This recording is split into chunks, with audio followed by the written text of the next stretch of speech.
I installed a hidden camera to catch my rich wife with her boss, but what I witnessed when I'm at work was shattering. I never thought I'd become the kind of man who hides cameras in his own home. That's not who I am, or at least, that's not who I thought I was before everything started unraveling. Before the late night texts, before the sudden business trips, before my wife, my beautiful, successful, impossibly wealthy wife, started looking at me like I was a stranger she'd accidentally married in some fever dream she couldn't quite remember. My name is Daniel Cross, and for 3 years I lived what everyone else thought was a fairy tale. I met Sophia at a fundraising gala. I had no business attending. I was there as a plus one, dragged along by my college roommate who worked in finance and needed a wingman. I was a high school history teacher making $42,000 a year, wearing a borrowed tuxedo that didn't quite fit, nursing a whiskey sour I couldn't really afford, and trying not to look as out of place as I felt. Then she walked up to me, Sophia Whitmore, though I didn't know her name yet, in a dress that probably cost more than my car, with eyes like smoke and steel, and a smile that made me forget I was supposed to be intimidated. "You look miserable," she said, and it wasn't a question. "That obvious?" I replied. "Refreshingly so. Everyone else here is pretending to have the time of their lives while mentally calculating tax write-offs." We talked for 3 hours about history, about the difference between legacy and inheritance, about whether people could ever really escape the lives they were born into. And she told me she ran her family's real estate development company. I told her I taught teenagers about the French Revolution and occasionally broke up fights in the cafeteria. She laughed, really laughed, and said, "That sounds harder than what I do." 6 months later, we were engaged. A year after that, married in a ceremony that her family paid for, in a venue I couldn't pronounce, surrounded by people who looked at me like I was the help. But Sophia never made me feel small. Not then. She'd come home from 12-hour days negotiating million-dollar contracts, kick off her Louboutins in the foyer of our brownstone, her brownstone technically, though she always said ours, and ask me about my day like it mattered. Like the fact that I got Jeremy Patterson to finally understand the Marshall Plan was as important as her closing a deal on a mixed-use development in Brooklyn. "You shape minds," she told me once, her head on my chest, her fingers tracing lazy circles on my skin. "I just move money around. You're building the future. I'm just maintaining the present." I loved her for that, for seeing me, for making me feel like I wasn't just the poor boy who got lucky. But somewhere in year 3, things shifted. It was subtle at first. The way she'd angle her phone away when a text came in, the way she started showering as soon as she got home, when she used to collapse on the couch and demand I make her laugh before she could face anything else. The way she started mentioning her Marcus Chen, more and more in passing conversation. "Marcus thinks we should pivot to sustainable materials. Marcus wants to expand into the Seattle market. Marcus and I are going to that conference in Miami. Marcus, Marcus, Marcus." I told myself I was being paranoid, insecure, that I was letting my working class background convince me I wasn't good enough, that she'd eventually realize she could do better. My therapist. Yes, I had a therapist. Sophia insisted I get one when I started having panic attacks about being a kept man, told me these were intrusive thoughts, not facts. But then came the night that changed everything. It was a Thursday in October, and I remember because Thursdays I had late grading, and I didn't get home until almost 9. Sophia was supposed to be in Boston for a site visit, staying overnight back Friday afternoon. Except when I walked into our bedroom to change, I heard water running in the ensuite. My first thought was that we'd been robbed. My second thought, the one that made my stomach drop, was that she'd come home early. I opened the bathroom door, and there she was, standing under the rainfall shower, mascara streaking down her face, shoulders shaking with sobs she was trying to muffle with her hand. "Sophia?" She spun around, and for just a second, I saw something in her eyes I'd never seen before. Fear. Raw, animal fear. Like I'd caught her in the middle of something unforgivable. Then she composed herself, that quick, impressive way she had of rebuilding her armor in real time. "You're home early," she said, her voice steady even though her face betrayed her. "You're supposed to be in Boston. Change of plans. Flight got delayed, so I just drove back. Didn't want to spend the night in a hotel alone." She was lying. I knew she was lying. Sophia didn't cry over flight delays. Sophia didn't cry over anything, at least not where anyone could see. "What's wrong?" I asked, moving toward her, but she held up a hand. "I'm fine, just A hard day. Give me 10 minutes? I left. What else could I do? But standing in our bedroom, listening to her cry behind a closed door, I felt something calcify in my chest. A terrible certainty I couldn't name yet, but could feel taking root. Over the next few weeks, I started noticing more. She'd leave for work at 6:30 instead of 7, come home at 8 instead of 6. Weekend trips became more frequent. Chicago, Austin, Charlotte, always with vague explanations about properties or investors or opportunities that couldn't wait. And always, Marcus was there. I looked him up, of course. 38, Harvard MBA, formerly worked for Blackstone before Sophia recruited him to Whitmore Development 3 years ago, right around when we got married. In his LinkedIn photo, he was handsome in that polished, expensive way. Sharp jaw, perfect teeth, the kind of confidence that came from never having to check a price tag. I hated him on sight, but I hated myself more for hating him, for being that guy, the insecure husband, the one who couldn't handle that his wife was successful and beautiful and worked closely with other men, the one who saw shadows where there was probably just work, except for the phone calls she'd take in the other room, except for the new lingerie I found in her drawer, tags still on, never worn for me, except for the way she flinched when I touched her like my hands were somehow wrong now, except for the Thursday I came home early with the flu and heard her in her home office, her voice low and urgent.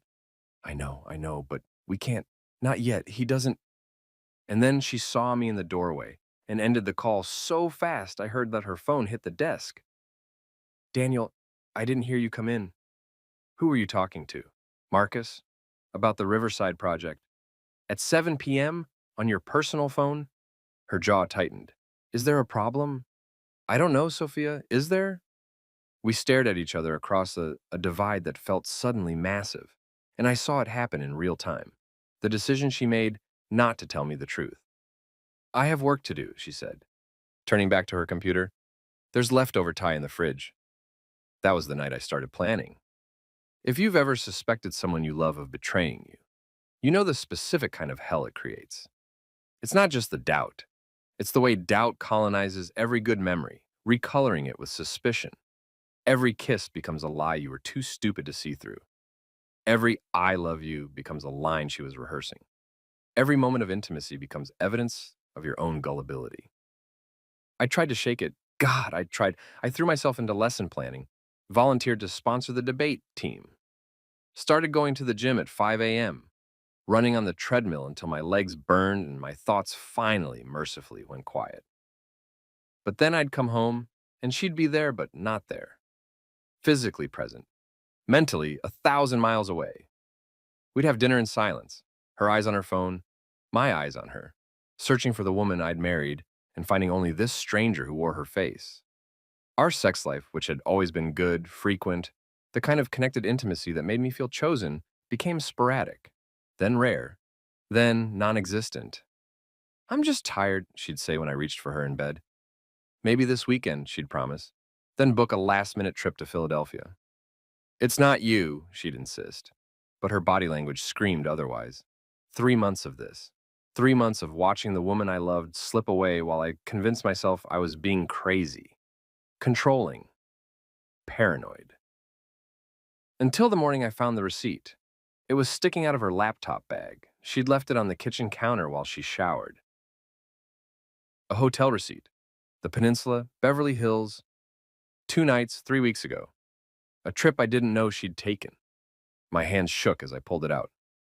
Presidential suite, $4,000 a night. Sophia came from money, so the cost didn't shock me.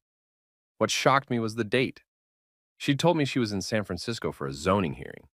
I remembered because I'd called her that Thursday night and she'd sounded distracted. Traffic noises in the background. Said she was walking back to her hotel after dinner with the city attorney. But she hadn't been in San Francisco. She'd been in Los Angeles. And the reservation was for 2 guests. I stood in that kitchen in the home her family's money had bought, wearing the expensive coffee maker she'd insisted we needed, surrounded by marble countertops and designer appliances, and felt myself fragment. Half of me wanted to confront her, to walk into the bathroom and demand the truth, consequences be damned. The other half, the half that won, wanted proof, needed proof. Because if I was wrong, I'd destroy us with my suspicion. And if I was right, I needed to see it, needed to know. Needed evidence that this wasn't just my working class insecurity talking. That's how I ended up in a spy shop in Queens on a Tuesday afternoon, using my teacher's salary to buy a device I'd never imagined I'd need. The guy behind the counter was exactly what you'd picture. Late 50s, ponytail, Grateful Dead t-shirt, the kind of weathered face that suggested he'd seen some things and stopped being surprised by human nature decades ago. First timer? He asked when I walked in, and I must have looked as lost as I felt. That obvious? You got that deer in headlights thing going. Don't worry, 80% of my customers have the same look. You want audio, video, or both? Both, but discreet. It needs to be small, hidden. He nodded, no judgment, and pulled out a box about the size of a deck of cards. This is what you want. Wi-Fi enabled. Live stream to your phone or record to cloud storage. Looks like a phone charger. Plugs right into the wall. Motion activated or continuous recording, your choice. Battery backup in case of power outage. Night vision. 4-month return window. No questions asked. How much? $350. I thought about my checking account. Thought about the fact that Sophia paid for almost everything. The mortgage, the utilities, the vacations. Even my car insurance after I wrapped my Honda around a pole during a snowstorm, and she insisted on buying me a safer vehicle. Thought about the fact that using my own meager salary to spy on my wealthy wife felt like the saddest fucking metaphor for our marriage. I'll take it. He rang me up, then stopped before handing me the bag. Listen, man, word of advice? Whatever you find or don't find on that thing, you gotta be prepared for it. Most people think they want to know the truth, but truth is like a hand grenade. Once you pull the pin, you can't put it back.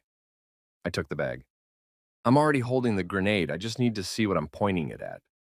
Planting the camera felt like crossing a line that I couldn't uncross. I chose a Friday. Sophia had a morning meeting downtown, then a lunch with potential investors. Then, according to her calendar, which she kept synced to the tablet in the kitchen, the rest of the afternoon blocked off for admin work from home. Admin work. That's what she'd been calling these mysterious afternoons when she'd be home, but locked in her office, or in the bedroom with the door closed, or taking calls in the garden with her voice too low for me to hear. I called in sick to school, faked a cough on the phone with the substitute coordinator, felt like a criminal in my own home as I unpacked the device and read the instructions. The bedroom seemed too obvious.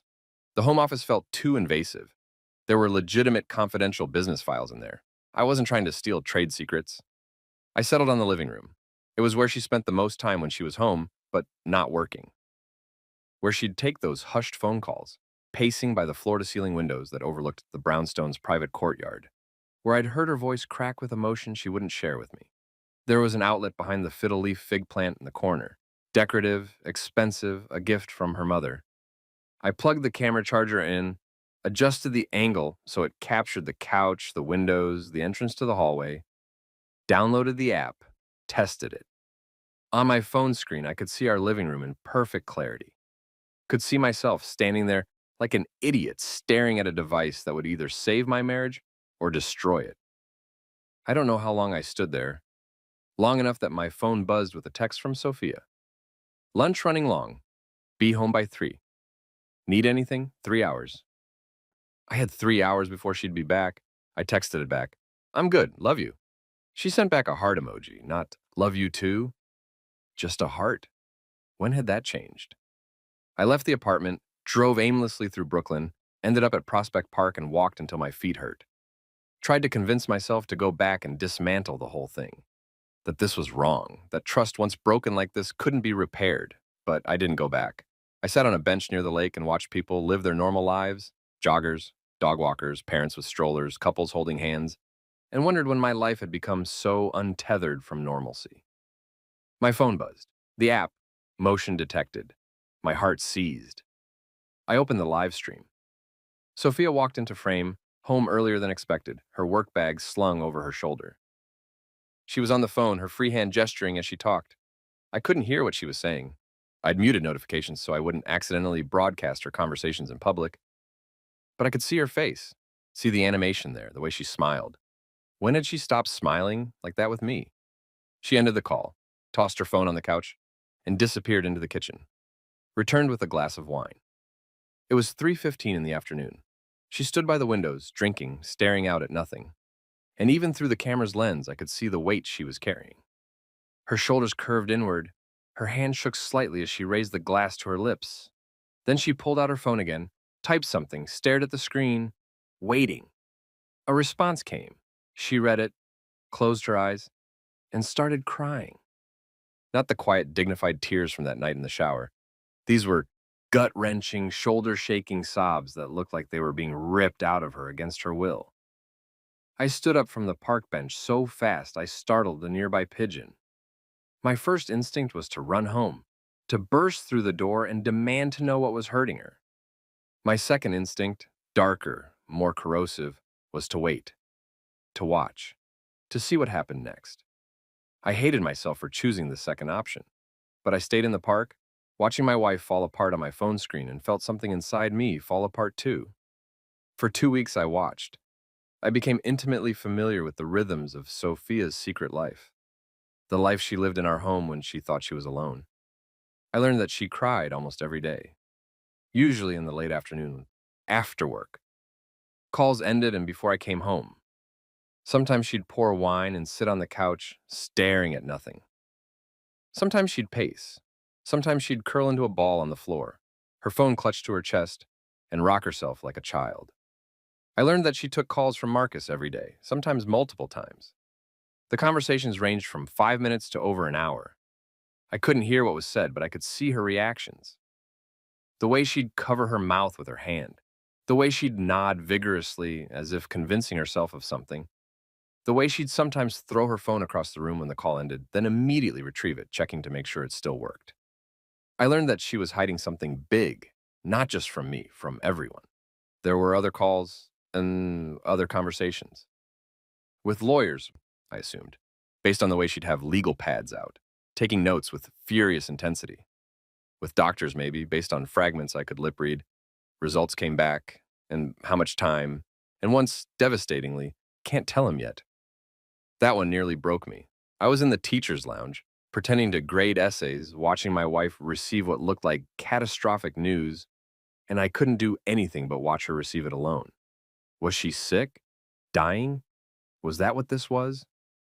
Not an affair, but a terminal diagnosis she couldn't bring herself to share? But that didn't explain the hotel in LA. Didn't explain the late nights with Marcus. Didn't explain the new lingerie, or the way she'd flinched away from my touch. I learned that she was planning something. There were meetings I didn't know about. People coming to the apartment while I was at work. Lawyers in expensive suits. A private investigator, I think, based on the way they spread photos across the coffee table that she studied with intensity. An older couple, well-dressed, who she spoke with for 2 hours while all three of them cried. I should have stopped watching, should have confronted her. But by then, I was in too deep. The camera had become my addiction, my terrible secret, the thing I checked compulsively between classes during lunch, the moment I got home before she knew I was back. I told myself I needed the full picture, needed to understand before I acted. The truth was, I was terrified of what I'd find if I looked any closer. 3 weeks into my surveillance, things escalated. It was a Tuesday, I remember, because Tuesdays I had a free period last slot, which meant I could leave early without anyone noticing. I was in my car, about to drive home, when the motion alert came through. Sophia wasn't supposed to be home. She'd told me that morning she had back-to-back meetings until 7 that I should eat without her. But there she was on my screen, walking into the living room with Marcus Chen right behind her. My entire body went cold. This was it. This was the moment I'd been dreading and anticipating in equal measure, the proof that my worst fears were justified. I turned up the volume, hands shaking so badly I almost dropped the phone. Can't keep doing this, Sophia was saying, and she sounded destroyed, absolutely destroyed. Marcus reached for her, and I watched, fucking watched, as he pulled her into a hug. But it wasn't sexual, it wasn't romantic. It was the kind of hug you give someone who's drowning, desperate and necessary and anchoring. We knew it would be hard, Marcus said, his voice clearer now, but you're doing the right thing.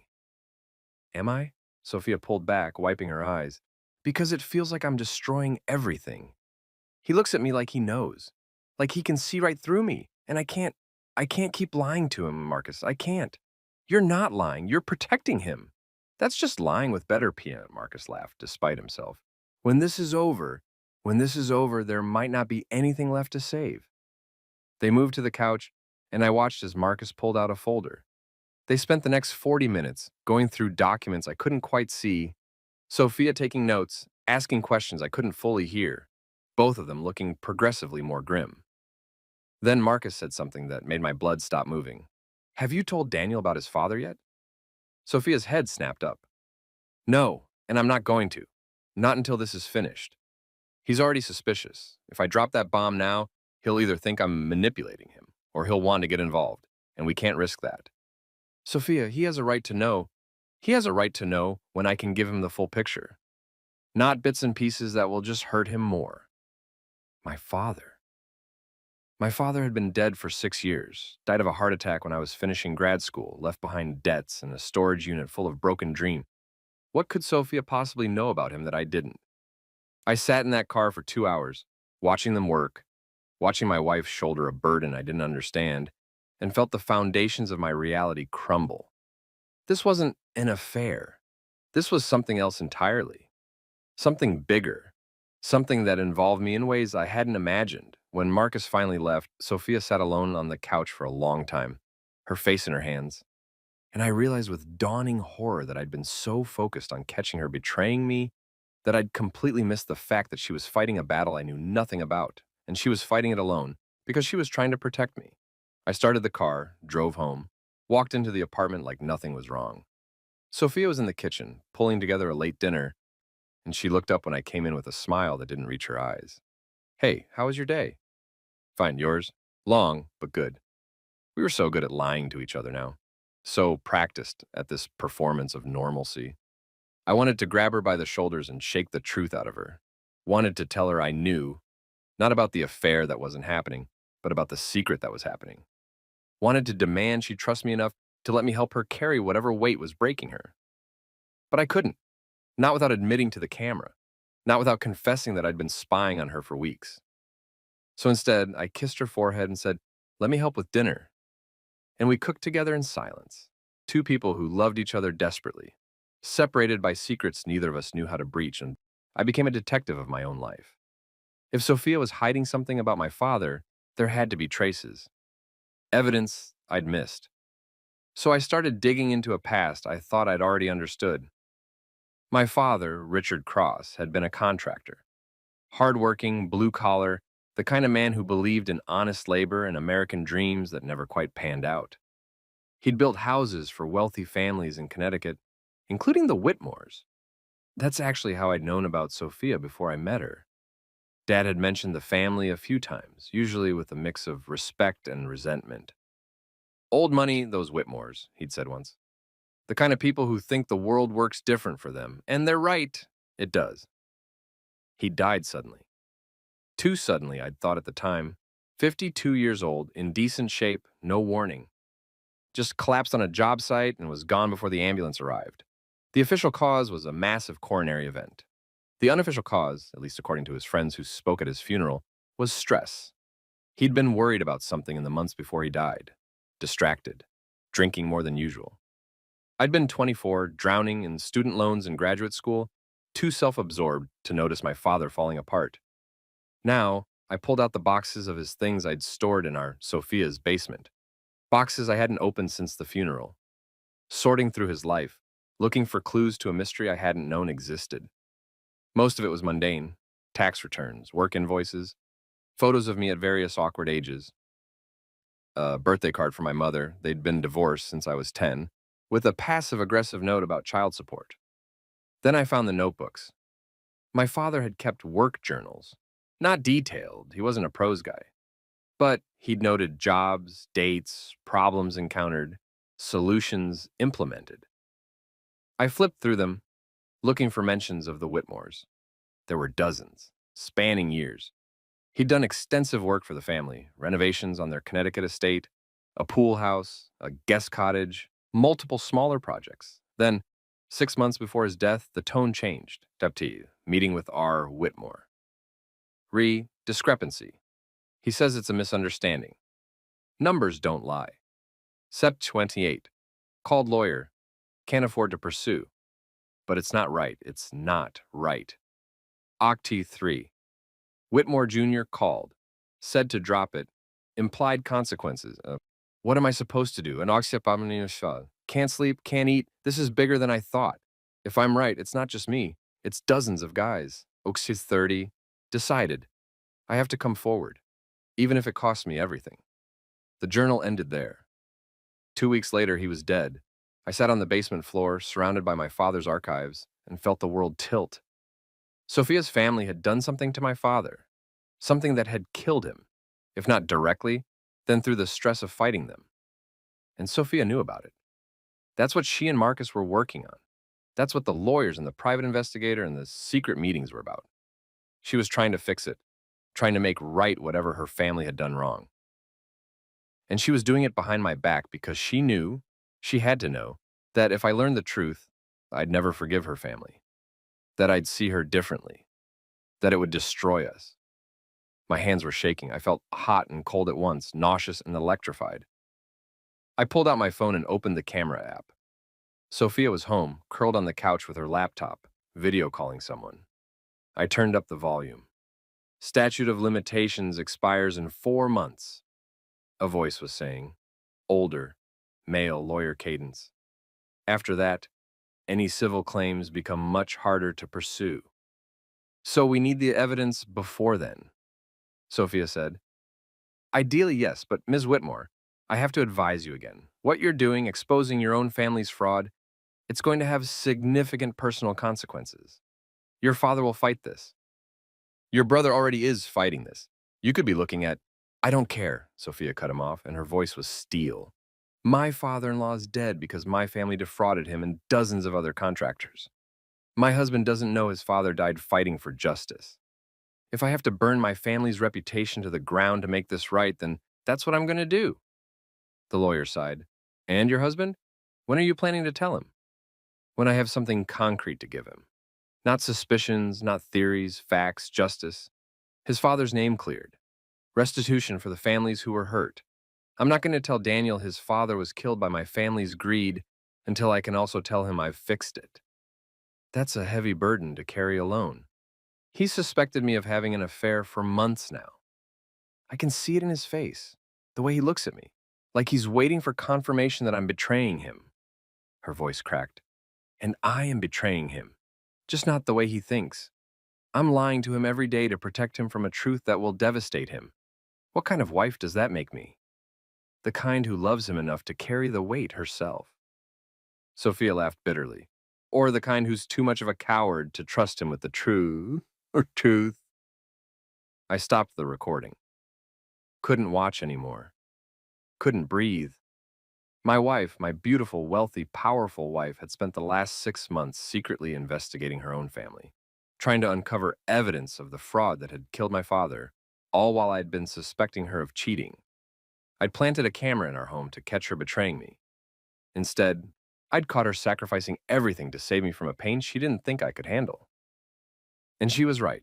I couldn't handle it. I couldn't handle that my father had died trying to expose the Whitmore family.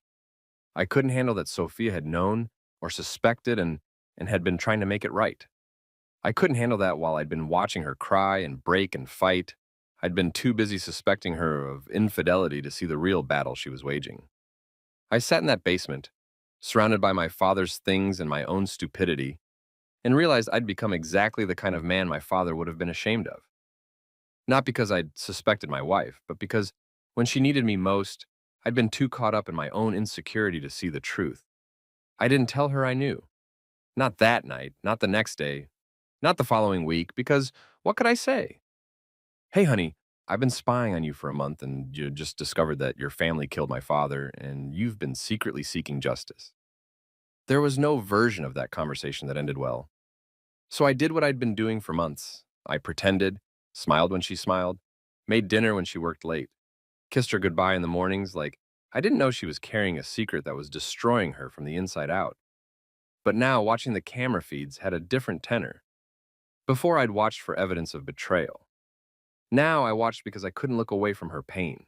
I saw her cry in the shower after phone calls with her father, calls where I could see her spine stiffen with anger, even through the bathroom door.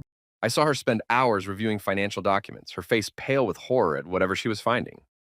I saw her meet with more lawyers, more investigators, more people who were helping her build a case against her own blood.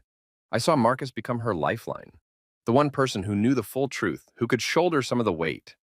Their relationship wasn't romantic, it was the bond of co-conspirators, of people fighting a war together, and he was her ally in a battle against her family's legacy. And I hated that it wasn't me, that I couldn't be that for her because she'd decided I was too fragile to handle the truth. Maybe she was right. Maybe I was. Because the more I learned, the more I realized how deep this went. I started doing my own research. Late at night, after Sophia fell into her restless sleep, I'd dig into the Whitmore family history. The public record showed a real estate development empire built over 3 generations. Prestigious projects, luxury properties, connections to politicians and business leaders, philanthropy and charity galas, and all the markers of old money success. But if you looked closer, if you knew what to look for, you could see the cracks. Labor disputes that settled quickly and quietly, contractors who'd worked for the Whitmores and then suddenly disappeared from the industry, code violations that never seemed to stick, OSHA investigations that went nowhere. And woven through it all, a pattern of wage theft so systematic it could only be intentional. The Whitmores had built their fortune, in part, by underpaying the men who built their properties. They'd classify workers as contractors to avoid payroll taxes and benefits. They'd change contract terms mid-project. They'd find reasons to withhold final payments. And when workers complained, they'd bury them in legal fees they couldn't afford. My father had been one of dozens, maybe hundreds. He'd figured it out. Had started collecting evidence, talking to other contractors, building a case. And the stress of fighting the Whitmore family, knowing he was right but lacking the resources to prove it, had literally killed him. And Sophia, who I'd met 3 years after his death, who'd heard my stories about my working-class hero father without ever revealing her family's role in his demise, had eventually connected the dots. I found an email thread. She'd left her laptop open one night, between her and Marcus from 8 months ago. The subject line, "We have a problem." Marcus, I was going through Dad's old files for the Riverside project and found something. Attached is a contract with Richard Cross from 2015. Look at the payment terms. Now look at the actual payment record. There's a $47,000 discrepancy. I checked Cross's other invoices. They're all like this. Systematically underpaid. This isn't an accounting error. This is fraud. Marcus's response. How many other contractors have similar discrepancies, Sophia? I've been going through the archives all night. I've found at least 30 so far. All underpaid. All threatened when they complained. Marcus, I married Richard Cross's son, Daniel's father, the man Daniel idolizes. And my family is the reason he's dead, Marcus. We need to talk about this in person, not over email. This is, Sophia, catastrophic, I know, but I can't unknow it, and I can't let it stand. We have to make this right. That was 8 months ago. She'd known for 8 months, had been fighting this fight for 8 months. While I'd been suspecting her of infidelity, she'd been quietly dismantling her family's empire to give me justice I didn't even know I needed. I closed the laptop, went to the bathroom, and vomited. The confrontation I'd been dreading came from an unexpected direction. Sophia's brother, James Whitmore III, showed up at our apartment on a Saturday morning in early December. I was making breakfast. Sophia was in the shower when the doorbell rang. I'd met James a handful of times. He was everything Sophia wasn't, entitled, dismissive, the kind of man who'd never worked for anything in his life, but believed he'd earned everything he had. He ran the family's finance division and treated me like I was the help. "Daniel," he said when I opened the door, not bothering with a greeting. "Is my sister home?" "In the shower. You want to come in?" He brushed past me without answering, his expensive cologne filling our foyer. "I need to talk to her, now." Like I said, she's... Get her. The command in his voice made something primal in me bristle. "Excuse me? This can't wait. Get her now." Before I could respond, Sophia appeared in the hallway, wrapped in a robe, her wet hair dripping on the hardwood. "James, what are you doing here? We need to talk. Alone." He shot me a look that made his meaning clear. Sophia's jaw tightened. "Anything you need to say, you can say in front of Daniel. I really don't think... Say it or leave." James's face went red. Fine, Dad knows what you're doing. The lawyers you hired, they contacted his office. He knows you're trying to build a case against the company, against the family. Are you out of your fucking mind? My entire body went rigid. This was it. The moment where my secret knowledge would collide with reality. Sophia didn't flinch. Dad defrauded contractors for years, stole from working people, killed, her voice broke. His practices killed good men. I'm not going to let that stand. Those were business decisions, legal business decisions. If some contractors couldn't handle the terms, he changed the terms after the work was done. He withheld payment. He threatened them with legal action they couldn't afford. That's not business. James, that's theft. It's how the world works. Dad built this empire by being smarter than the competition. If you can't, my father-in-law is dead because of what Dad did. The words dropped like bombs into the room. Daniel's father, Richard Cross, one of the dozens of contractors Dad systematically defrauded. The man Daniel loved more than anyone. And our family killed him. James looked at her like she'd grown a second head. Then he turned to me, really seeing me, for the first time. You're Richard Cross's son, he said, and it wasn't a question. I couldn't speak, couldn't move, couldn't do anything but stand there while my wife's brother put together a puzzle I'd been living inside for months. Holy shit, James breathed. Does he know? Did you tell him what happened? Not yet, Sophia said quietly. I wanted to have something concrete before what? Before you destroyed our family's reputation on some misguided guilt trip? Before you cost us millions in restitution? Before you burned down everything 3 generations of Whitmores built? Because you married some... He didn't get to finish the sentence, because Sophia moved faster than I'd ever seen her move, got in his face with a fury that made him step back. Choose your next words carefully, and she said, her voice deadly calm. Because if you finish that thought, or brother or not, I will remove you from this apartment and this company and my life so fast you'll get whiplash. Sophia, you can't seriously... I can, and I will. What Dad did was wrong. What you're defending is wrong, and I'm going to make it right. Even if it costs me everything. It'll cost you more than everything.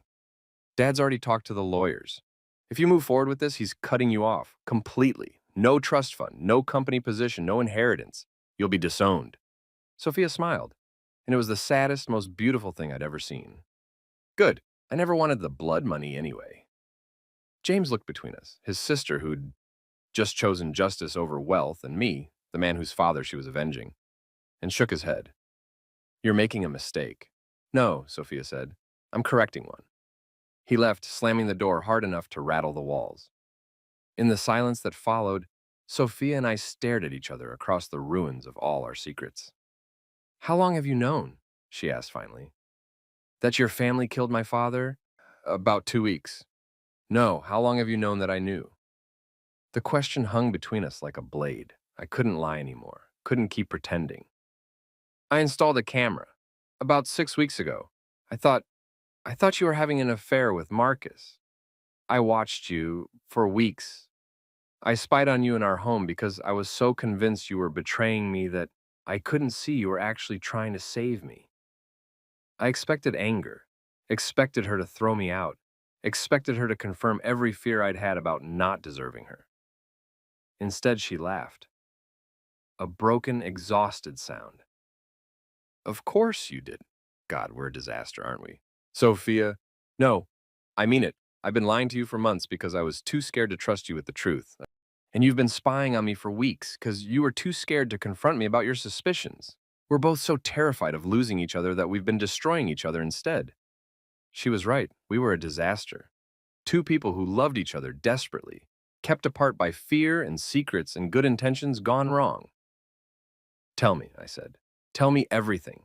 No more secrets, no more protecting me. I need to know. So she did. We sat on the couch, the same couch where I'd watched her cry dozens of times through a hidden camera. And Sophia told me the story I should have heard months ago. I was going through the archives for the Riverside project, she began, her hands wrapped around a mug of coffee that had gone cold. Looking for zoning permits from 2015, and I found your father's contract. I recognized the name because you'd talked about him so much. Richard Cross, your hero, The man who taught you about integrity and hard work. She paused, gathering herself. The contract showed he was supposed to be paid $87,000 for the pool house renovation. But the payment record showed only $40,000. I thought it was an error. So I started digging, found more contracts, more discrepancies, dozens of them. All contractors, all underpaid by 30 to 50%. And then I found the emails. Her voice went flat, the tone she used when she had to deliver devastating news. Internal memos from my father and James discussing how to maximize profit on labor, how to structure contracts so they could change terms mid-project, how to intimidate contractors who complained. There was one email. She stopped, closed her eyes. One email where James joked about how some working-class hero was threatening to sue, but they'd bury him in legal fees before he ever saw a courtroom.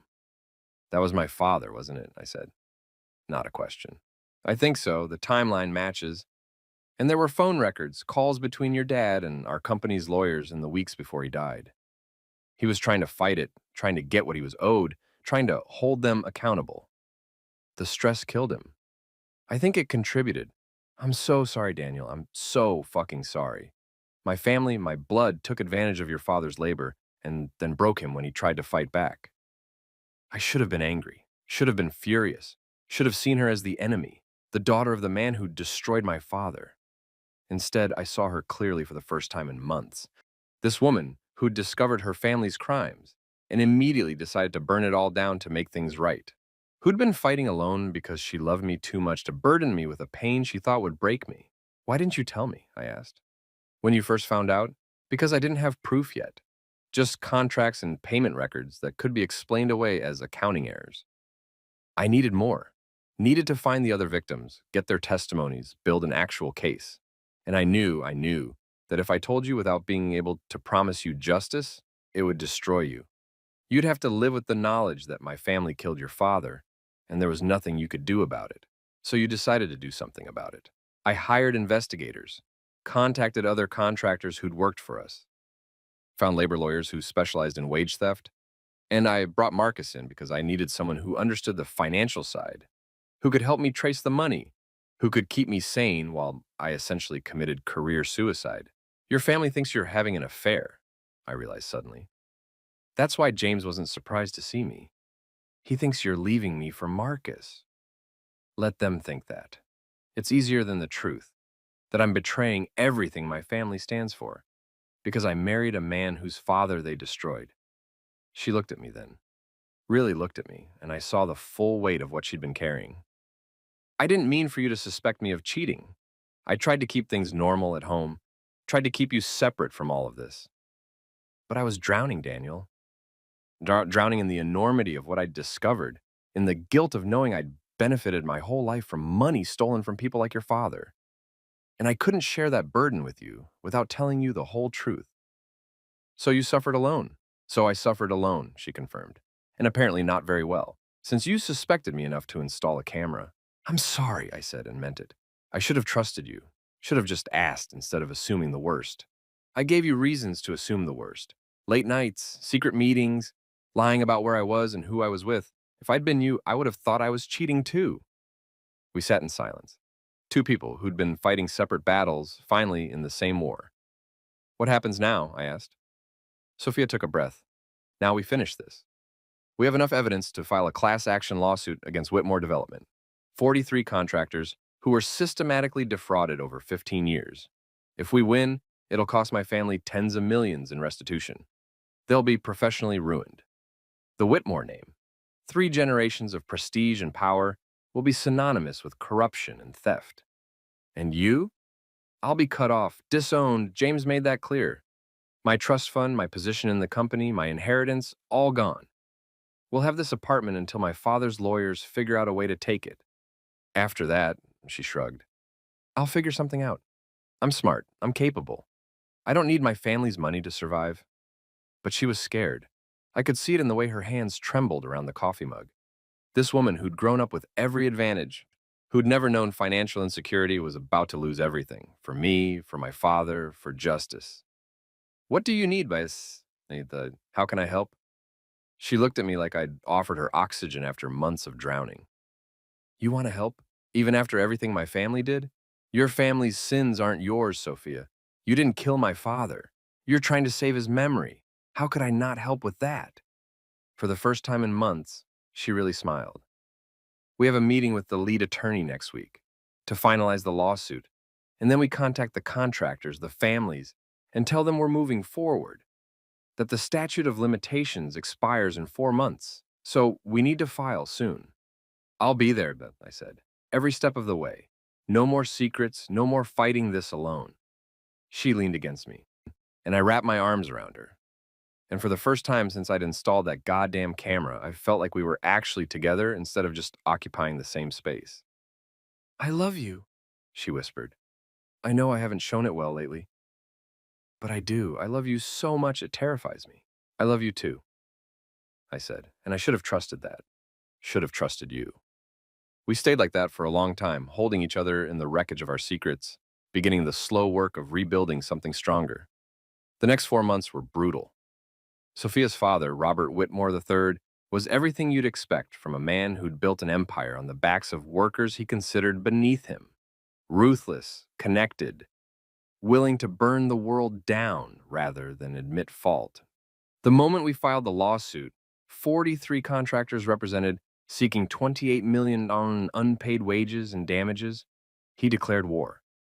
He hired the most vicious defense attorneys money could buy, lawyers who specialized in crushing class action suits, who'd make the victims testify to every humiliating detail of their financial struggles, who'd paint them as greedy opportunists trying to cash in on legitimate business disputes. He launched a PR campaign, painted Sophia as a disturbed young woman, mentally unstable, manipulated by her working-class husband into attacking the family that had given her everything. Suggested that I was a gold digger who'd married her for money and was now trying to extract more through litigation. He froze Sophia's trust fund, kicked her off the company board, and began eviction proceedings on our apartment, which he technically owned through a family holding company. And he called her every day, sometimes multiple times, leaving voicemails that ranged from pleading to threatening to coldly pragmatic. I listened to one once. Sophia had left her phone on the counter, and I heard her father's voice echo through our kitchen. Sophia, sweetheart, it's Dad. I know you think you're doing the right thing here, but you're destroying our family. Everything I built, everything your grandfather and great-grandfather built, you're tearing it down over a misunderstanding. These contractors knew what they were signing. They agreed to the terms. If they couldn't manage their finances, that's not our problem. Please, baby, drop this lawsuit. Come back to the company. We can fix this privately.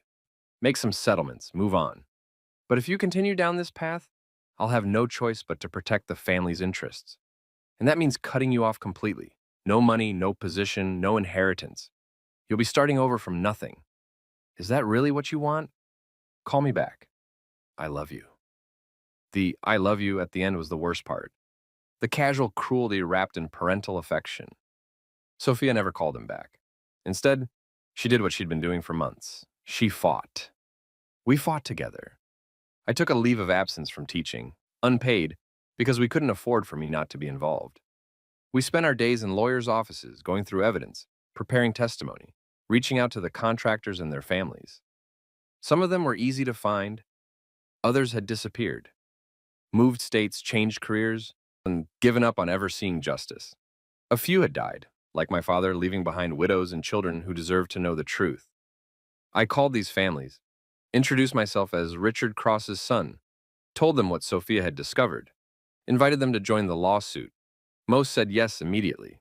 A few were skeptical. Why would a Whitmore help them? This had to be a trap. I didn't blame them. The Whitmores had given them every reason not to trust. But slowly, painfully, we built our case. 43 contractors became 50. 50 became 67. Each one with documentation, contracts, emails, payment records, photos of work completed. Each one with a story of being systematically cheated by a company that believed it was above accountability. Marcus was indispensable. He knew where the bodies were buried, metaphorically speaking. Knew which servers held archived emails. Knew which executives had been involved in the fraud. Knew how to trace money through shell companies and holding corporations. He was also facing his own consequences. Robert Whitmore fired him, of course, blackballed him in the industry, made it clear that anyone who hired Marcus Chen would never do business with Whitmore Development again. Marcus didn't care. I've got skills, he told us over Chinese takeout in our increasingly empty apartment. We'd been selling furniture to cover legal costs. I'll land on my feet, but these contractors, they never got that chance. We owe them this. The three of us became a unit, partners in what felt increasingly like a suicide mission. Because even as our case grew stronger, Robert Whitmore's retaliation grew more severe and he got my teaching license suspended pending a review, filed a complaint claiming I was using my position to recruit students' parents for a frivolous lawsuit. It wasn't true, but the investigation meant I couldn't work. He had Sophia's car repossessed. It was technically a company vehicle, so legally he was in the right. But morally? Morally, it was a father punishing his daughter for having a conscience. He leaked stories to the press. Whitmore heiress's bizarre crusade against family. Real estate scion marries contractor's son, then sues own father. Is this a case of justice or revenge? The narrative he crafted was insidious, that Sophia was mentally unstable, that I'd manipulated her, that this lawsuit was really about me extracting money from the family that had raised me above my station. It was classist, it was cruel, it was effective. Public opinion, at least among people who mattered in Robert Whitmore's circles, turned against us. We were ostracized from social events. Friends stopped calling. Even some of the contractors who'd initially joined the lawsuit dropped out, intimidated by the Whitmore legal machine. But others stood firm. Families who'd been bankrupted by the Whitmores' fraud. Widows whose husbands had died under the weight of financial stress. Sons and daughters who'd watched their parents get crushed by a system rigged against them. They stood with us because Sophia, a Whitmore, was willing to stand with them. And that, more than anything, kept us going. The depositions were where the ugliness really came out. Sophia had to testify first. Had to sit across from her father's lawyers, people she'd known since childhood, who'd been guests at her wedding, and answer questions designed to destroy her credibility. I sat in the room, watching, unable to intervene as they dissected her life. Ms. Whitmore, isn't it true that you've been diagnosed with depression? Yes, but, and you're on medication for this condition? Yes, but that doesn't, isn't it possible that your mental health struggles have affected your judgment? That you've misinterpreted normal business practices as something sinister? Our lawyer objected. The questions continued. You married Daniel Cross 3 years ago. Were you aware of his father's history with your family's company when you began the relationship? No, I didn't connect the names until... So you're saying it's just a coincidence that you married the son of a man who had a dispute with your family, and now you're leading a lawsuit against that same family? It's not a coincidence, it's fate or karma, or whatever you want to call the universe's sense of irony. The lawyer smiled like she'd won a point. Ms. Whitmore, isn't it true that you and your husband are facing significant financial difficulties? That you're being evicted from your apartment? That Mr. Cross has lost his teaching position? Because of retaliation from my father? Or because you've made choices that have consequences? Isn't it possible that this lawsuit is really about securing a financial settlement? That you're using these contractors as pawns in a family dispute? Sophia leaned forward, and I saw the steel in her that had made her willing to blow up her entire life. The only people using contractors as pawns are sitting on your side of this table. My father stole from working people for years, systematically, deliberately. And when they tried to fight back, he crushed them. I'm not using anyone. I'm trying to make things right. By destroying your family's reputation? By telling the truth. If that destroys the reputation, maybe the reputation was built on lies. They went after her for 6 hours. By the end, she was pale and shaking, but she hadn't broken. I was next. They painted me as a gold digger, a manipulator, a working-class resentment case who'd married up and then decided to burn down the family that had elevated me. Mr. Cross, you've benefited significantly from your marriage to Ms. Whitmore, haven't you? Living in a multi-million-dollar apartment, driving expensive cars, and traveling internationally, all funded by Whitmore money. Yes. And now that you've discovered your father had a dispute with the Whitmores, you've convinced your wife to sue her own family. Doesn't that strike you as convenient? My father didn't have a dispute. He was defrauded, cheated out of money he'd earned through hard labor. And the stress of fighting your clients killed him. Your father died of a heart attack. Natural causes. Are you really suggesting? I'm saying that my father was a healthy man who started having stress-induced health problems right around the time he discovered the Whitmores had stolen from him. I'm saying he spent the last months of his life fighting a battle he couldn't afford to fight, against people with unlimited resources. And I'm saying that burden killed him. That's quite a narrative. Do you have any proof of this causal connection? Do you have any proof it didn't happen that way? Our lawyer kicked me under the table. I was getting too emotional, too combative, but I couldn't help it. These people were defending the indefensible and doing it with smiles and expensive suits and the certainty that money would prevail over morality. Then they brought out the camera. Mr. Cross, isn't it true that you installed a surveillance device in your home to spy on your wife? My stomach dropped. Yes, but a hidden camera, without her knowledge or consent. I thought she was having an affair. I was wrong. So you violated your wife's privacy based on unfounded suspicions, and then, having gathered evidence of her activities through illegal surveillance, it wasn't illegal. It was my home too. You decided to use that information to manipulate her into this lawsuit. That's not what happened. Then explain to me, Mr. Cross, how you discovered that Ms. Whitmore was investigating her family's business practices. I looked at Sophia. She nodded slightly. We'd known this was coming. I watched the camera footage. I saw her crying, saw her meeting with lawyers, saw her fighting this battle alone. And when I finally understood what she was doing, I stopped spying and started helping. How convenient. How noble. The lawyer's sarcasm was thick enough to choke on. Mr. Cross, isn't it true that you're angry at the Whitmore family, that you blame them for your father's death, and that this lawsuit is really about revenge? Yes, I said, and the honesty of it seemed to surprise everyone in the room. Yes, I'm angry. Yes, I blame them. Yes, this is partially about revenge, but it's also about justice. It's about making sure no other contractor gets cheated. No other family loses a father to the stress of fighting a rigged system. If wanting those things makes me vengeful, then I'm vengeful. But I'm also right. The lawyer smiled. Thank you for your honesty, Mr. Cross. No further questions. We left the deposition knowing we'd been damaged. The narrative of the manipulative husband and the unstable wife had been reinforced.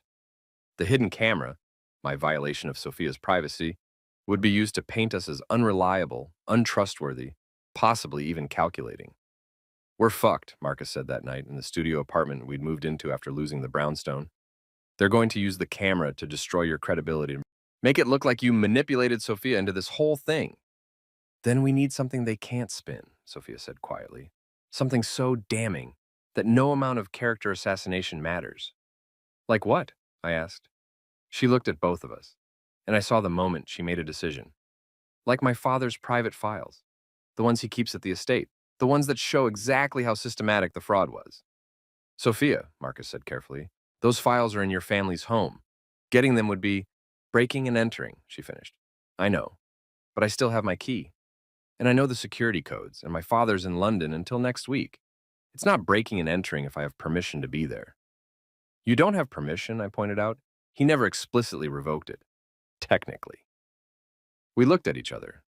Three people who'd already lost so much, contemplating risking even more. Fuck it, Marcus said. I'm in. So was I. We drove to Connecticut on a Tuesday night in a borrowed car because all of ours had been repossessed, with a plan that was more desperation than strategy. The Whitmore estate sat on 40 acres in Greenwich, behind gates and walls and the kind of old money security that assumed you couldn't be dangerous. Sophia's code still worked. The gates swung open like they were welcoming her home. I grew up here, she said as we drove up the long driveway. Had my 18th birthday in that garden. Learned to ride horses in those stables. Thought this place represented everything good about my family, legacy, tradition, success. And now, Marcus asked from the back seat, now it looks like what it is, a monument built with stolen money. The house was dark. We parked around back near the kitchen entrance, less visible from the road.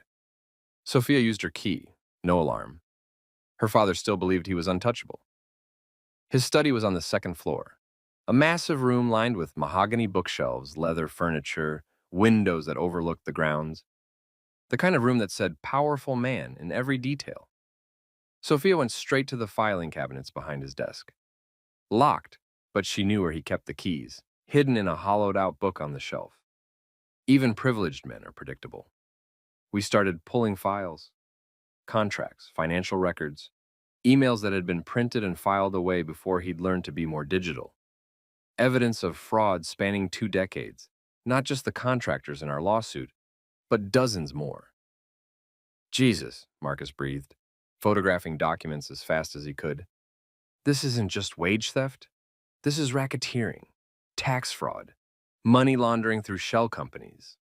Your father built a criminal enterprise and called it real estate development. Take everything, Sophia said. Every piece of paper that shows what he did. I want this airtight. We worked for 2 hours, filling bags with documents, photographing everything we couldn't carry. It was systematic, it was thorough. It was also illegal as hell. Even with Sophia's access, taking these files without permission could be construed as theft. We were almost done when we heard it. The crunch of tires on gravel, car headlights sweeping across the windows. Shit, I said. I thought he was in London. He was supposed to be, Sophia said, her face pale.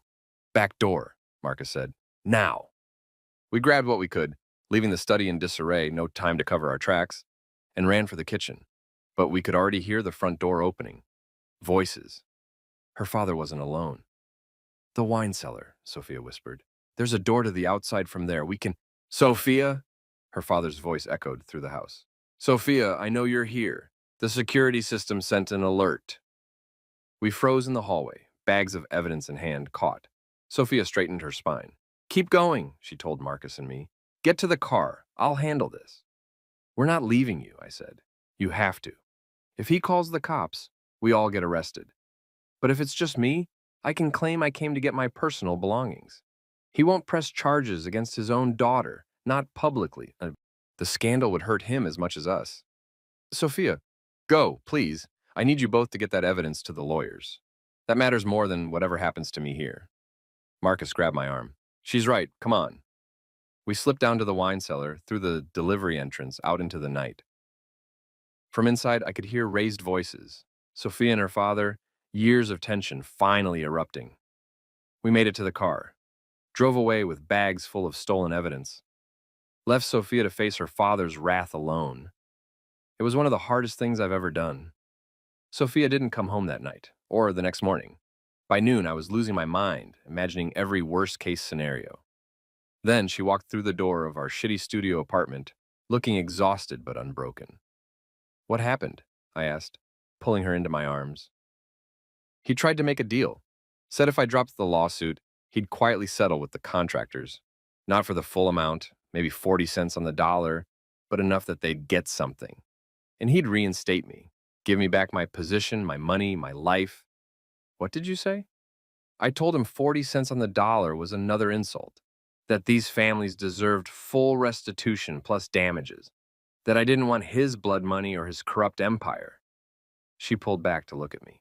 And I told him I knew about everything, all of it. Not just the contractors, the tax fraud, the money laundering, the bribes to city officials, everything we found in his files. How did he react? He threatened me, said if I exposed any of that, he'd make sure I never worked again, that I'd be investigated for theft, for breaking and entering, for corporate espionage, that he'd destroy you, destroy Marcus, destroy anyone who helped me. Sophia, so I told him I didn't care, that I'd rather be destroyed telling the truth than preserved in his lies, that I was done being a Whitmore, if being a Whitmore meant being complicit in destroying people's lives. She was shaking, but she was also smiling, like she'd finally shed a weight she'd been carrying her entire life. What do we do now? I asked. Now, Marcus said, emerging from the corner where he'd been uploading documents to our lawyer's secure server. We have everything we need: contract fraud, wage theft, RICO violations, tax evasion, environmental violations I found in the files from the Riverside project. Your father's company is going down, Sophia, not just in civil court, criminally. Good, she said. He deserves it. We spent the next week preparing. Our lawyers went through the evidence, with the kind of glee that only attorneys who specialize in white-collar crime can muster. What we'd found was better than they'd hoped. Systematic, documented, undeniable. They filed an amended complaint, added RICO charges, referred the tax fraud to the IRS and the money laundering to the FBI, brought the environmental violations to the EP. Robert Whitmore's empire started crumbling. First, his biggest investors pulled out. Nobody wanted to be associated with a company under federal investigation. Then his bank froze his credit lines pending the fraud investigation. Then the contractors who dropped out of our lawsuit rejoined, along with dozens more who saw that we might actually win. The class action became massive. Over 100 contractors and their families, seeking $60 million in restitution. The press, which had initially painted us as unstable troublemakers, started digging into the story. Reporters found more victims, more examples of Whitmore Development's predatory practices, more evidence that Robert Whitmore had built his fortune by exploiting the very workers he'd needed to build it. Public opinion shifted. We went from pariahs to heroes, or at least to underdogs fighting a righteous fight. But Robert Whitmore wasn't done. He called Sophia one last time. I was there when she answered. We'd agreed. No more secrets, no more handling things alone. Speakerphone, so I could hear his last attempt to control her. Sophia, baby, please, he said, and I could hear the desperation. This man who'd always been so controlled, so certain of his power, was watching everything slip away. We can still fix this. I'll settle. Full restitution. 60 million split among the contractors. I'll even pay damages. Just please drop the criminal referrals. Don't let this destroy the family name. The family name destroyed itself, Dad. I did what I had to do to keep the company competitive, to preserve our legacy for you and James. Everything I did for this family. You did it for yourself. You're just trying to justify it now that you're caught. Sophia, please, I'm your father. I love you. Don't do this. She closed her eyes, and I saw the little girl in her. The one who'd wanted her father's approval, who'd believed in the goodness of her family name. That girl was saying goodbye. I love you too, Dad, but I love the truth more. And I love the people you hurt more, and I love myself too much to keep living in your shadow. She hung up. He tried calling back. She blocked his number. That was the moment she finally became free. The trial lasted 3 weeks. It was covered by every major news outlet, not just because of the money involved, but because it represented something bigger. A billionaire's daughter turning on her own family. A working-class husband fighting for his dead father's honor. David versus Goliath. If David had insider knowledge of exactly where Goliath's weak spots were. The courtroom was packed every day. Contractors and their families. Media. Robert Whitmore's society friends there to support him or maybe to watch him fall. It was hard to tell which. Sophia testified first, walked the jury through what she'd found, explained the fraud in clear, simple terms, showed them the contracts and the payment records, the emails and the threats, the systematic way her family had stolen from working people. The defense tried to break her, painted her as mentally unstable, manipulated by her husband, seeking revenge for imagined slights. But Sophia was unshakable. She had been preparing for this her entire life, even if she hadn't known it. All those years of board meetings and investor presentations, learning to hold her ground against powerful men who thought they knew better, it had trained her for this moment. Ms. Whitmore, the defense attorney said, you're asking this jury to believe that your father, a respected businessman, a pillar of the community, is actually a criminal. Don't you think that's an extraordinary claim? It's an evidence-based claim, Sophia replied calmly. The documents speak for themselves. My father defrauded contractors for years. Whether he's respected in his community doesn't change what he did. It just means he was good at hiding it. The contractors testified next. One by one, they told their stories. Lost homes, bankruptcies, marriages that couldn't survive the financial stress. Health problems caused by the anxiety of fighting a system rigged against them. My father couldn't testify, obviously, but I did it for him. I told the jury about the man who'd raised me, who'd taught me that hard work and integrity mattered, who'd believe the system would protect him if he just followed the rules and did right by people. He was wrong, I said, looking directly at the jury. The system didn't protect him. It crushed him because he was fighting people with unlimited resources and no conscience. People who believed that money gave them the right to exploit anyone they deemed less important. I told them about finding his journals, about seeing his frustration and fear in those final months, about the note I'd found dated a week before he died. If I don't make it through this, I want Danny to know I fought for what was right, even when it cost me everything. By the time I finished testifying, half the jury was in tears. The defense brought their experts, accountants who claimed the payment discrepancies were clerical errors, business analysts who insisted Whitmore Development's practices were standard in the industry, character witnesses who swore Robert Whitmore was a good man who'd made mistakes, not a criminal who'd run a systematic fraud. But they couldn't explain away the evidence, couldn't make the documents say anything other than what they clearly said, couldn't gaslight a jury that had seen too much proof. The prosecution's closing argument was devastating. They put Sophia's journey at the center. A woman who'd had everything, who'd discovered her privilege was built on theft, and who'd chosen justice over comfort. Ms. Whitmore didn't have to do any of this, the prosecutor said. She could have ignored what she found, could have stayed comfortable in her wealth, could have looked the other way, like so many people do when confronting uncomfortable truths about their own families. But she didn't. She chose the hard path, the path that cost her everything, because she understood something fundamental, that wealth built on the suffering of others isn't really wealth at all. It's just dressed up theft. The defense's closing tried to paint us as vindictive, as opportunistic, as a family drama that had gotten out of hand. But you could see in the jury's faces, they weren't buying it. After 3 weeks of testimony, it took them 4 hours to reach a verdict. Guilty on all counts. $70 million in restitution and damages to be split among the contractors and their families. Criminal referrals upheld. Robert Whitmore would face federal charges for tax fraud, money laundering, and RICO violations. When the verdict was read, the courtroom erupted. Contractors sobbing with relief. Sophia collapsing into my arms. Marcus pumping his fist like he'd just won the championship. And across the room, Robert Whitmore, sitting in stone-faced silence, his empire crumbling around him, his daughter having been the one to bring it down. The money took months to distribute. Legal settlements always do paperwork and processing and making sure everyone gets their fair share. My father's portion went to me. $987,000. What he'd been owed, plus damages, plus interest accrued over the years. It felt like blood money, like I was profiting from his death, but it was also justice, proof that he'd been right, that his fight had mattered.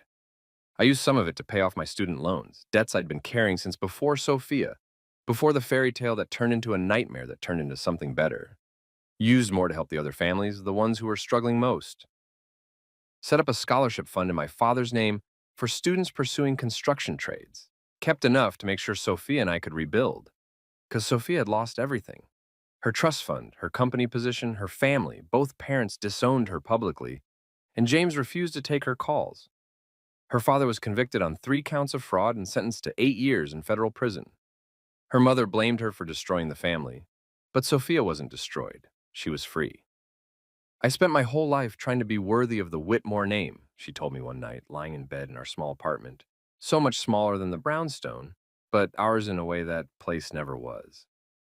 Trying to live up to this legacy of success and prestige, and I was miserable because the legacy was rotten. I was just too blinded by privilege to see it. You see it now, I said, and I see everything now. See how the world really works, how it's rigged for people like me and against people like your father, and I can't unsee it. Don't want it to unsee it. She started a consulting firm, advising companies on ethical business practices, helping them audit their contractor relationships, making sure they weren't repeating her family's mistakes. Marcus partnered with her. Turns out, having insider knowledge of corporate fraud makes you really good at spotting it. The business grew slowly but steadily. They weren't making Whitmore money, but they were making enough. More importantly, they were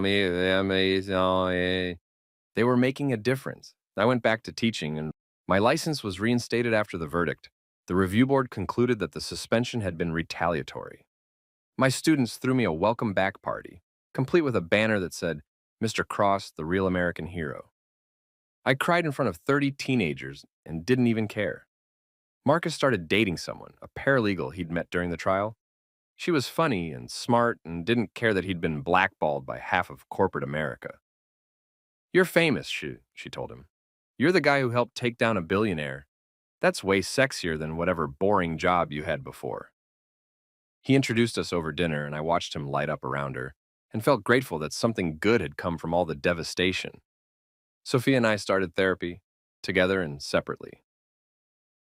Working through the trauma of what we'd been through, the secrets, the surveillance, the betrayal of her family, the loss of my father, the trial, our therapist told us we had a choice.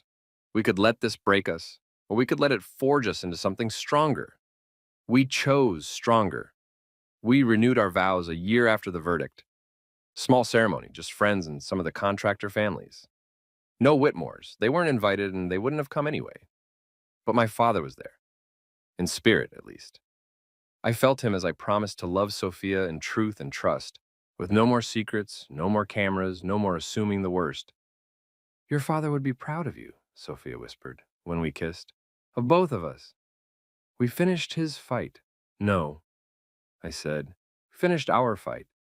He started it. But we made sure it meant something. If you've ever installed a camera to catch someone you love in a lie, I understand the impulse, and I understand the desperate need to know. The way uncertainty can eat you alive, making you willing to violate trust and privacy just to confirm or deny your worst fears. But here's what I learned. Surveillance might give you information, but it doesn't give you truth. Not the real truth. I watched Sophia for weeks. Saw her cry. Saw her meet with Marcus. Saw her carry a weight I didn't understand. And I interpreted it all through the lens of my own insecurity, saw betrayal where there was actually sacrifice, saw deception where there was actually protection. The camera couldn't tell me she loved me, couldn't tell me she was fighting for me, couldn't tell me that her secrets weren't about excluding me, but about shielding me from a pain she thought would break me. I only learned those things when I stopped watching and started asking. When I chose trust over surveillance. When I let her tell her story instead of assuming I knew it. And yes, her story shattered me. Learning that my father had been killed by the stress of fighting her family, that was devastating. But it was also necessary. It was the truth I needed to move forward. The camera gave me fragments. Conversation with her gave me context. Here's the other thing I learned. Betrayal isn't always what it looks like. Sophia had betrayed me in a way. She'd lied about where she was, who she was with, what she was doing, but she'd done it to protect me while she tried to fix a catastrophic wrong. That's not the same as cheating. It's not the same as choosing someone else over me. It's choosing to carry a burden alone so I wouldn't have to. Was it the right choice? Maybe not. Maybe she should have trusted me with the truth from the beginning. Maybe I would have been stronger than she thought. But I understand why she did it. And I understand that sometimes the people who love us make decisions we disagree with because they're trying to spare us pain. The hard part is trusting that their intentions are good even when their actions hurt us. If I could go back, I wouldn't install the camera. I would have that hard conversation earlier, the one where I said, I feel like I'm losing you, and I need to understand why. Would she have told me the truth then? I don't know. Maybe she would have lied anyway. Bought herself more time to build her case. But at least I would have given her the chance to trust me. At least I wouldn't have spent weeks violating her privacy, collecting evidence of a crime that wasn't happening. The camera made me a voyeur in my own life, made me a detective instead of a partner. And that cost us months of connection we can never get back. So if you're reading this, if you're in that place where you're considering surveillance because you can't trust the person you love, here's my advice. Have the conversation. The hard, scary, vulnerable conversation where you say, I'm afraid you're leaving me, or I feel like you're hiding something, or I need you to tell me the truth even if it hurts. And if they lie, if they gaslight you, if they refuse to give you honesty even when you're asking for it, then you have your answer. Not from a camera, but from their willingness to deceive you when directly confronted. But if they tell you the truth, even a partial truth, even a difficult truth, then you have a chance to work through it together, to be partners instead of adversaries. Sophia and I rebuilt our marriage from the ruins of our secrets. But it was hard. Harder than it needed to be because we both chose protection over honesty, assumed fragility instead of resilience, let fear guide us instead of love. Don't make our mistakes. Don't spy when you can ask. Don't assume when you can verify. Don't protect when you can trust. Because the truth is this: if your relationship can't survive honesty, it was already broken. The camera won't fix it. Surveillance won't save it. Only truth, painful as it is, can give you a foundation to rebuild on. And sometimes, like in our case, the truth is so much stranger and more devastating than anything you imagined. Sometimes the betrayal isn't what you thought. Sometimes the person you're watching is actually a hero fighting a battle you didn't know existed. You can't see that through a camera lens. You can only see it when you put down the device, look your partner in the eye, and say, "Tell me everything. I'm strong enough to hear it." I wish I'd been strong enough to say that sooner. I wish I'd trusted Sophia and myself more than I trusted technology. But we got there eventually. And on the other side of all that pain and surveillance and revelation, we found something worth keeping. A marriage built on truth instead of assumption, on shared battles instead of separate silences, on the hard-earned knowledge that we're both stronger than we thought. My father died fighting for justice he never got to see. But Sophia and I finished that fight together, as partners. And that, more than any verdict, more than any settlement, more than anything a camera could have shown me, that's what matters. That's the real resolution. Nah, not revenge, not vindication, just truth finally spoken, finally heard, finally turning pain into something that looks like redemption. If you've ever doubted the person you love, I get it. Doubt is human, but surveillance isn't the answer. Truth is hard, painful, devastating truth. The kind that sets you free, even as it breaks your heart. Sometimes the greatest betrayal isn't infidelity, and sometimes it's carrying a burden alone because you're too afraid your partner can't handle the truth. And sometimes, if you're very lucky, you get the chance to prove them wrong. To show that love isn't about protection, but about standing together even when everything is falling apart. This is a story about surveillance, but more than that, it's a story about trust, how we lose it, how we betray it, and how, if we're willing to do the hard work, we might just earn it back. To everyone fighting battles their partners don't know about, tell them, trust them, give them the chance to be strong for you. And to everyone installing cameras, put them down, have the conversation. The truth you find might shatter you, but at least you'll find it together. Justice doesn't heal every wound, but truth gives you a place to start.